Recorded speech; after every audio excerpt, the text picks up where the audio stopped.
Today we are going to discuss about hand, mouth, foot.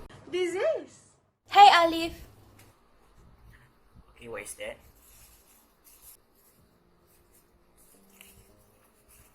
What and causes of HMFD?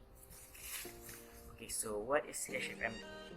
HMFD is hand, foot, and mouth disease.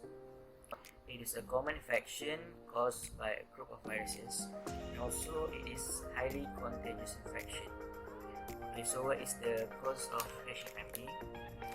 Causes of HMFD is by the enterovirus genus, and the most common species are enterovirus 71 and coccivirus A16.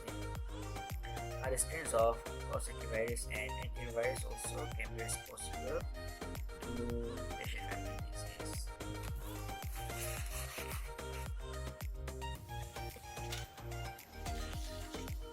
Oh, it seems like Alif wants to know what are the symptoms of HMFD. Symptoms? I think I got this. So, hand, mouth, and foot disease may cause all sorts of symptoms such as fever, sore throat, feeling of being unwell, loss of appetite, red rashes, and blisters. It usually starts with fever and tiredness, plus or minus nausea, and the telltale signs are actually blisters in your throat, your tongue, and your inner cheeks. It becomes extremely painful for the individual to swallow things, and some adults may also get small red dots that become painful blisters on the palms of their hands or the soles of their feet. You guys might also wonder if HMFD is contagious and how does it spread.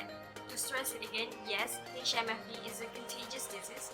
It is spread via skin-to-skin contact or by saliva in water droplets that we breathe in and out, and actually, it is also spread by infected poop. Oops, what's that? Is it a letter? Oh, so Sabrina sent me a letter asking who tends to get HMFD. This disease mainly affects children below 7 years old, but older kids, teenagers, and also adults can be affected by this disease as well. This is because children has lower immune system and also less antibody to be compared to adult, teenagers, and older kids. Since they have been exposed to various kind of virus from the surrounding, so they gain immunity from it.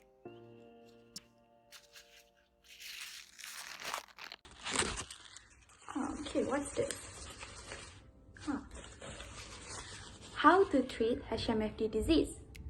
Well, unfortunately, there is no specific medical treatment. Most people with HMFD disease will get better on their own in 7 to 10 days.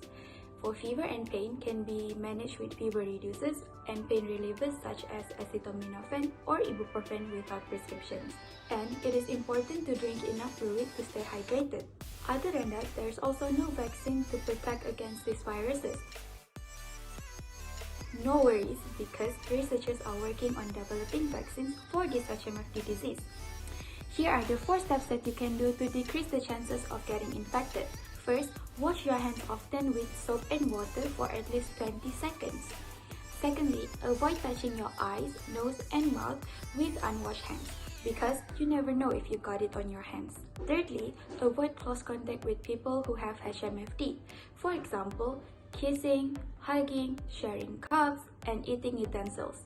Lastly is to disinfect frequently touched surfaces and objects. Now, let's hear from Umira. Ouch! What is this? Preventing HMFD? So, how do we prevent HMFD? First of all, if your child has been infected with HMFD, this is what you should do. You should always keep him away from school, kindergarten, or childcare center. You should keep him away from restaurant, playground, and shopping malls. And you should look out for other symptoms in other family members, both adult and children. And you should inform the school, the kindergarten, or the child care center so that they can monitor other children if they have the same symptom. You should keep him home until the blisters are all dried up and he is recovered fully. But then, if your child hasn't been infected with HMFD, this is what you should do. First of all, you must wash your hand before eating and after going to the toilet. You must cover your mouth when you sneeze or you cough. And you must put a face mask when you are feeling unwell. And the most important part is that you must ensure that all toys and appliances that have been contaminated with oral or nasal secretion are cleaned before they are used again. Extra precaution steps that parents could take is that checking their children's temperature regularly, orally or by the ear, or they could also look for mouth ulcers, asking their children to say ah and check if there's any ulcer in their mouth. And then they should also look for blisters on the hands and on the feet. And that is basically how we prevent HMFD. Thank you for listening. We hope this video can give you Awareness on HMFD. And for that, Bye!